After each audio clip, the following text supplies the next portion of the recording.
Hey there, deep divers. Welcome to another deep dive with us. This time, we're going to be looking at consumer spending in 2025. Yeah. We've got a whole bunch of research from market research, psychology papers. We even looked at what's trending on social media. Yeah. And we're going to try to figure out, what's shaping the way we spend our money, what's really driving all of those add to cart clicks. You would think that with the economy doing as well as it is, people would just be, spending money like crazy, right? Yeah. But one of the things that's really interesting is that it seems like there's this disconnect between how people feel about the economy and how they're actually behaving. Yeah, that's one of the things that I found really interesting looking at this McKinsey report. Yeah. It paints a really optimistic view of early 2025. A stable economy, low unemployment. Right. But then you start looking at their research into spending intentions, and it's like, whoops, surprise. People are actually cutting back across a lot of categories. Yeah. Apparel, footwear, electronics, people are holding back. So what's the deal? Well, that's where it gets really interesting, right? Yeah. I mean, this gap between people feeling good about the economy but not actually spending more suggests that there's something more to the story than just money. Yeah. Right? Yeah. I think psychology, social trends, even generational differences are at play here. Okay, so let's talk about the psychology of spending then. Okay. We found this really cool in-depth article called Why Do We Spend the Way We Do? And it basically says our brains are kind of wired to spend money. It talks about how every time we buy something, especially if we buy it online, we get this little hit of dopamine, which is that feel-good chemical. Yeah. And then that makes us want to just keep spending more. Yeah, that dopamine rush is definitely real. But if we step back for a minute and think about Maslow's hierarchy of needs, it can help us understand why we spend the way we do, right? Remember that pyramid. With basic needs at the bottom and self-actualization at the top. So, depending on where you are on that hierarchy, your spending is probably going to reflect that, right? If you're struggling to meet those basic needs, food, shelter, security, your spending is probably going to be focused on survival. Yeah. But if you're financially secure, you might be driven by those needs that are higher up on that pyramid, like, esteem or self-actualization. So, somebody who is really comfortable financially might splurge on a big trip to Italy because it makes them feel fulfilled and like they're exploring the world, like that self-actualization thing. Yeah, exactly. That makes sense. But let's be honest, we've all been there, with that treat yourself moment. Yeah. Sometimes it's less about our needs and more about just wanting to feel better right now. You know what I mean? Right. Retail therapy, anyone. Oh, for sure. Recognizing those emotional triggers is so important. I mean, are you buying that new pair of shoes because you need them? Or are you just trying to fill some kind of void? Understanding the psychology behind our spending can help us make better choices, more mindful choices. Yeah, and this is where things get really interesting. This report talks about something called the lottery winner's curse. And it's crazy. Yeah. It turns out that getting a whole bunch of money all at once doesn't necessarily mean that people are going to spend wisely. Right. And in fact, sometimes it's the opposite. Why is that? Well, it's really fascinating, right? The research seems to suggest that when people have this sudden influx of cash, it can actually make those impulses that we were talking about, those dopamine-driven impulses, even stronger. Winning the lottery might solve your money problems, but it doesn't actually rewire your brain right. Yeah. So even if you've got tons of money, you can still really struggle with overspending and making those quick choices without thinking about them. It really makes you think, it's like, our relationship with money is so much deeper than just having enough. But okay, let's change gears a little bit and put on our detective hats. It's time to talk about the dark side of spending. Those sneaky marketing tactics that are designed to get us to spend way more than we planned. Yeah. I think it's important to point out that not all marketing is bad. But there are some tactics out there that can be pretty manipulative. Yeah. Consumers need to be aware of the tricks of the trade, so to speak. And we found some really great examples in our research. Oh, yeah. These are good. We've got fake scarcity counters. Those messages that pop up and say, only 2 left. Right. Which makes you want to buy something right away. Yeah. Then there's those countdown timers that make you feel like you got to act now or you're going to miss out. Oh, yeah. And don't forget about those pre-selected options that bump up the price without you even realizing it. Right. All of these dark patterns, as they're called, exploit those psychological vulnerabilities that we all have. They create this sense of urgency or scarcity. Yeah. Or like social pressure, which can really cloud our judgment, especially when we're shopping online. And let's be real for a second. Who hasn't done a little online shopping spree late at night after a glass of wine or two? Oh, yeah. It's like those dark patterns know exactly when our defenses are down. I know I've definitely woken up to some mystery purchases. Yeah, me too. That I would not have made if I had been thinking straight. It's so relatable. Our emotional state plays a huge role in how susceptible we are to these tactics. When we're tired, we're stressed, we're excited, or maybe we've had a little bit too much fun, we're just more likely to do things without thinking about them too much. All right, so we've talked about our brains on spending. Yeah. And those sneaky marketing tricks. But we can't forget about the giant elephant in the room, which is social media. It's not just for, sharing memes and cat videos anymore. Social media has a huge impact on how we spend money. It really does. It's impossible to ignore, right? Yeah. The Deloitte Gen Z and Millennial surveys, they did one in 2023 and one in 2024. They really highlight this thing called flex culture. Social media is basically feeding this desire for premium goods and services, even for people who can't actually afford them. It's all about projecting a certain image and fitting in.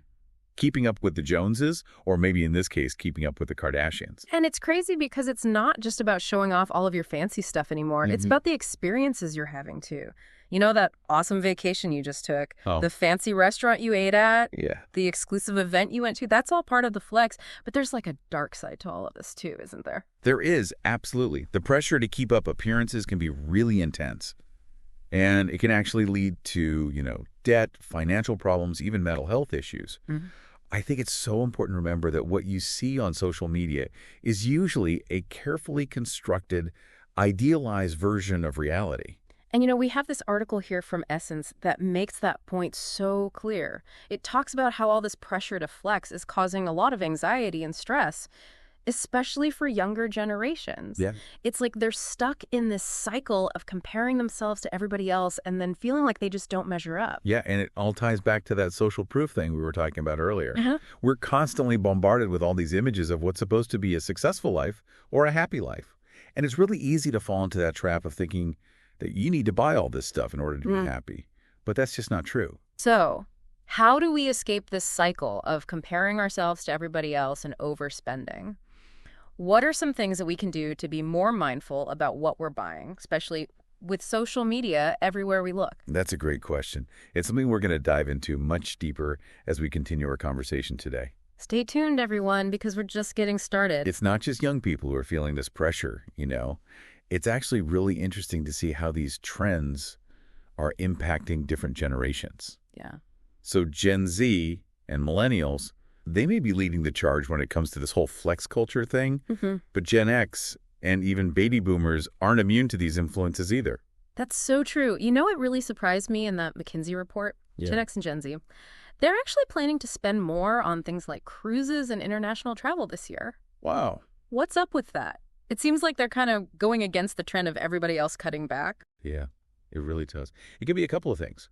Maybe they're just at a point in their lives where they've got more money to spend.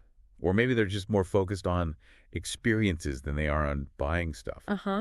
It also might be a sign that the definition of luxury is changing. Yeah. For some people, luxury isn't about having a lot of fancy things anymore. It's about making memories and seeing the world. I like that. It's like luxury is becoming more about growing as a person and feeling fulfilled instead of just showing off how much money you have. And speaking of things changing, I think the lines between what's a necessity and what's a luxury are getting kind of blurry, wouldn't you say? Yeah, totally. I mean, who would have thought that a portable blender would become like a must-have item? Oh, yeah.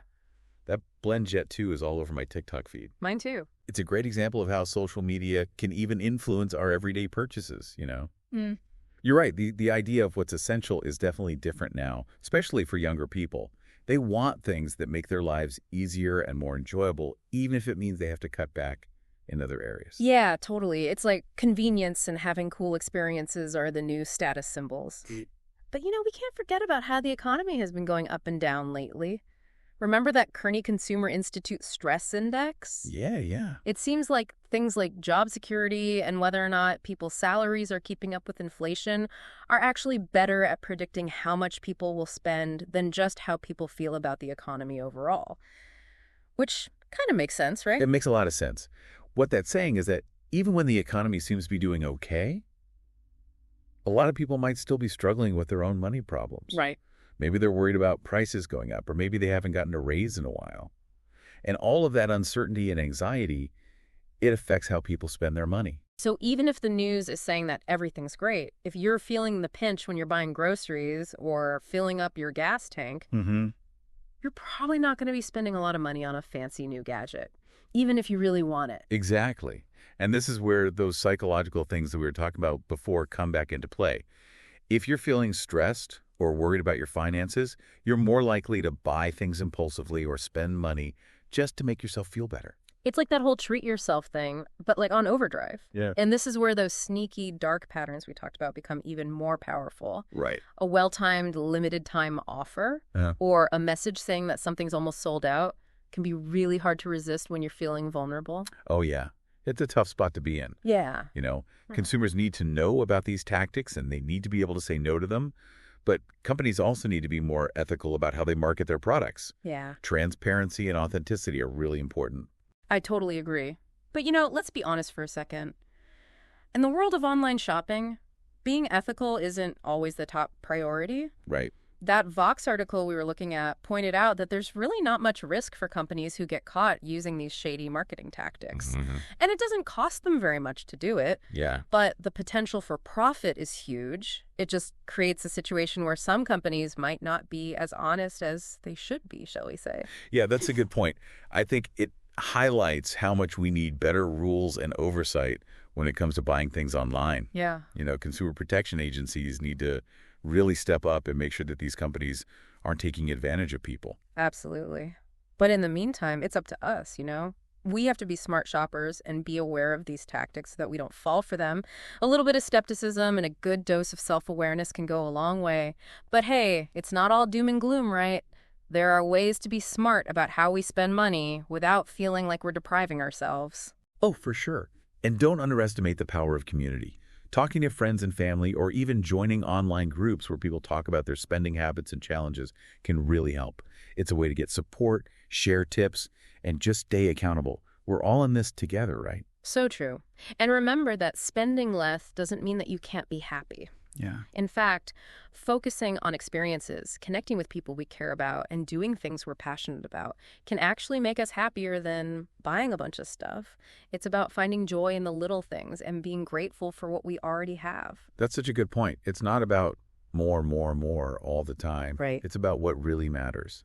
It's about feeling content and finding purpose in ways that don't involve buying things. I think that's one of the reasons why it's so cool to see Gen X and baby boomers spending more on travel and experiences. Yeah. Maybe they've figured out that life's too short to worry about having a bunch of stuff, and that real happiness comes from experiencing new things and making memories. Maybe.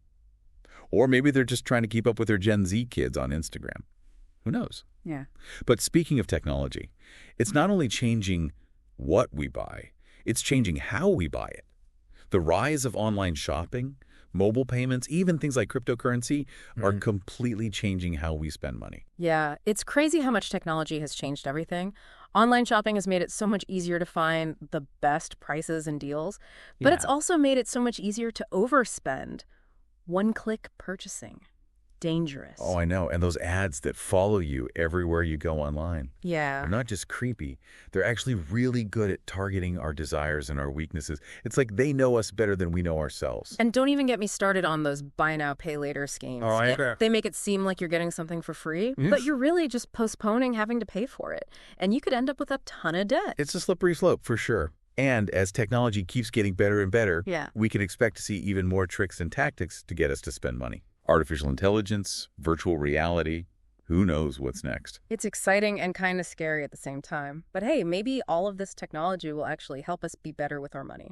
What do you think? I don't know. I'm really curious to see how things turn out. We have budgeting apps now, financial trackers, even AI-powered personal finance assistants. Yeah. Maybe all of these tools will actually help us keep track of our spending, figure out what our triggers are, and make better choices. What do you think? I think you're right. It's definitely possible. But technology can only do so much, right? It's true. It still comes down to us making the effort to change our habits. Absolutely. In the end, it's about personal responsibility and being self-aware. Yeah. No app in the world can magically make us stop overspending if we're not willing to do the work ourselves. Yeah. It's like that saying, you can lead a horse to water, but you can't make it drink.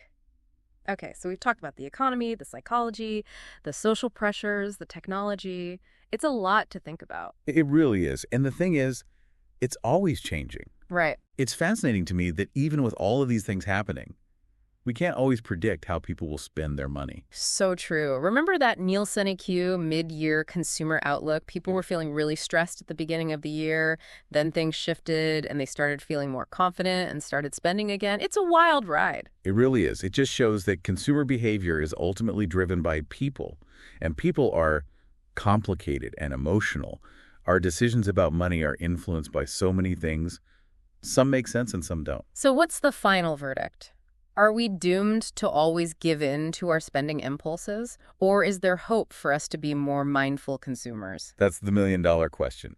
And the answer is probably somewhere in between. Yeah. But I do think there's reason to be optimistic. Okay, I like that.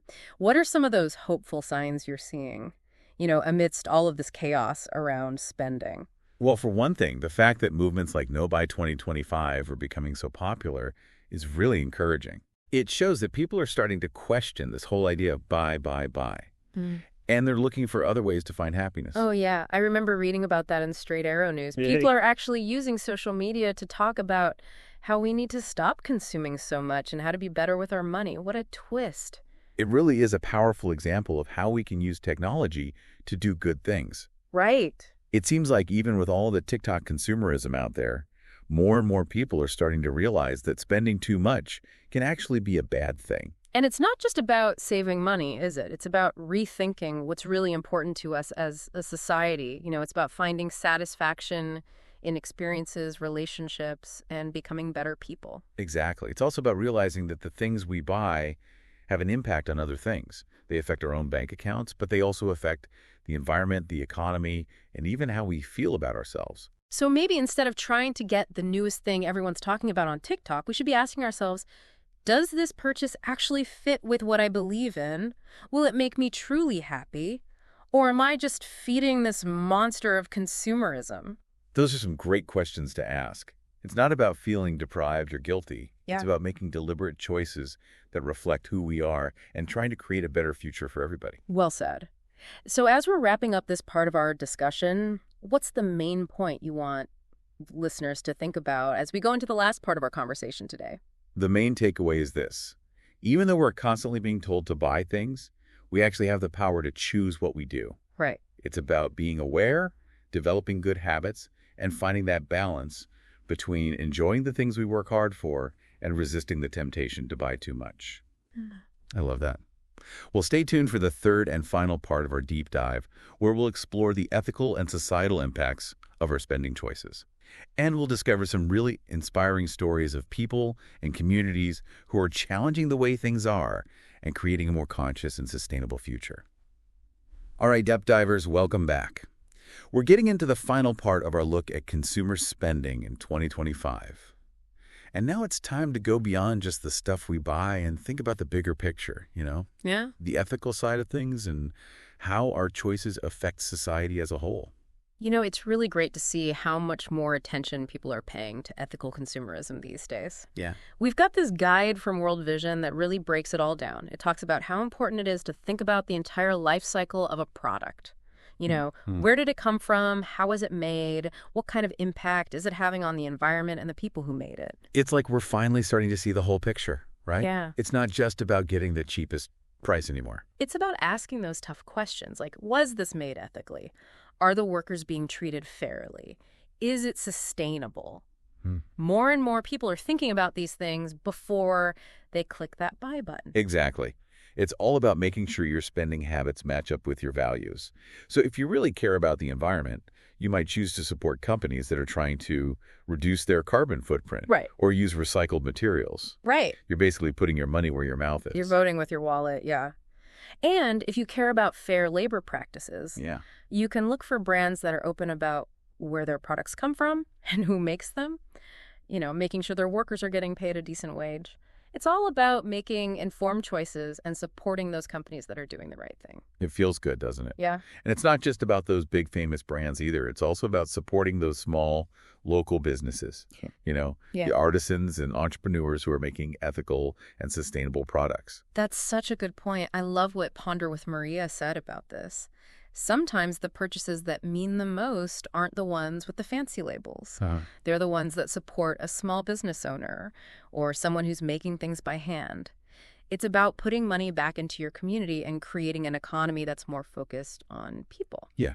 It's about quality over quantity, connection over consumerism. But let's be real.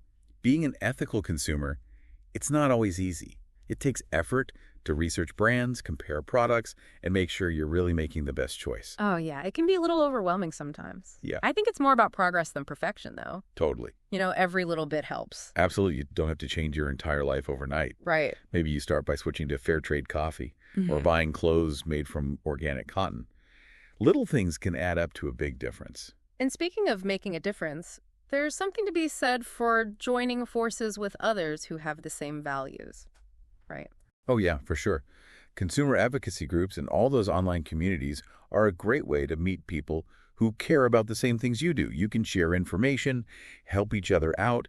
It's about building a collective voice that can actually influence companies to do better. Okay, so we've talked about the ethics of spending, but what about the emotional side of things, How can we make sure that the things we're buying are actually making us happy? And not just creating more clutter in our lives. That's so important. Remember that article we were talking about earlier about the psychology of spending? It said that our brains are wired to look for pleasure and rewards. But that feeling we get when we buy something new, that dopamine hit, it doesn't last very long. Yeah. And it can leave us feeling empty. It's like you're chasing a high that you never quite reach it. Yeah. You get that initial rush of excitement when you buy something, but then it fades away, and then you just want more. It's a vicious cycle. So how do we break free from that? I think it starts with changing our focus. Instead of always wanting to buy more things, maybe we should focus on having more experiences, building stronger relationships, and growing as individuals. Yeah, it's about investing in the things that truly make our lives better. Exactly. So instead of getting that new gadget, maybe we spend our money on a weekend trip with friends. Yeah. Or take that pottery class we've always wanted to try. Exactly. It's about making memories, learning new things, and connecting with people in meaningful ways. Those are the kinds of things that bring real and lasting happiness, and they add to our overall sense of well-being. You know what else? We shouldn't forget about the simple things in life that make us happy. Yeah. Going for a walk in nature, curling up with a good book, having a home-cooked meal with people you love. Those things don't cost a lot of money, but they can bring so much joy. It's all about appreciating the everyday moments. Yeah, it's about being grateful for what you have and finding happiness in the little things.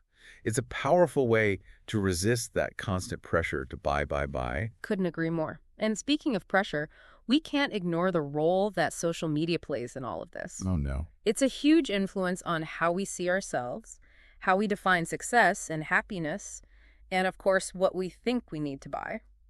The research from FIS Global actually points to something pretty concerning. Younger generations are starting to rely more and more on social media for financial advice. Really? Yeah.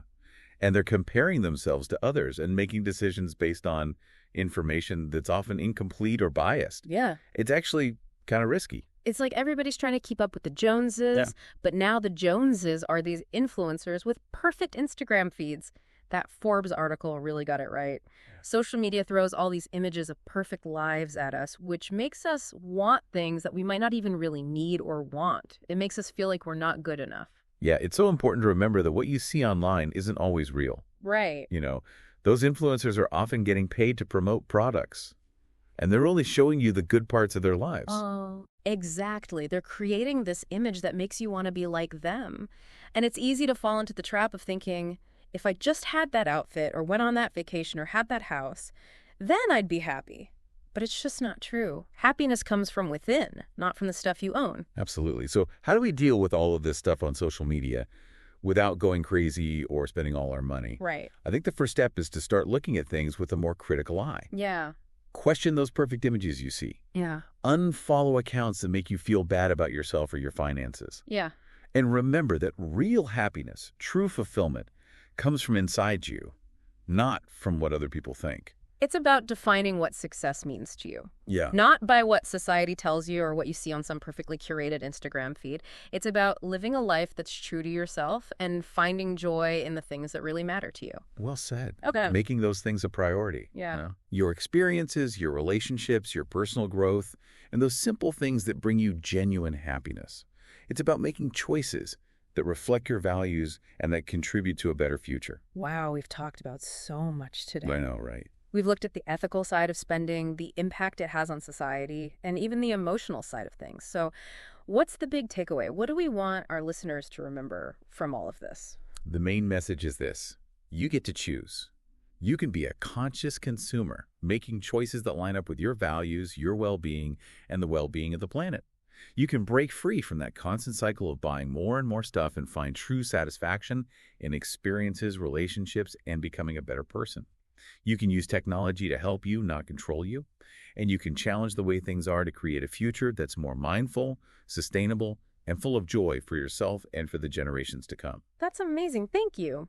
Every time we spend money, we're making a statement about what's important to us and what kind of world we want to live in. So choose wisely, choose thoughtfully, and most importantly, choose happiness. Thanks for diving deep with us.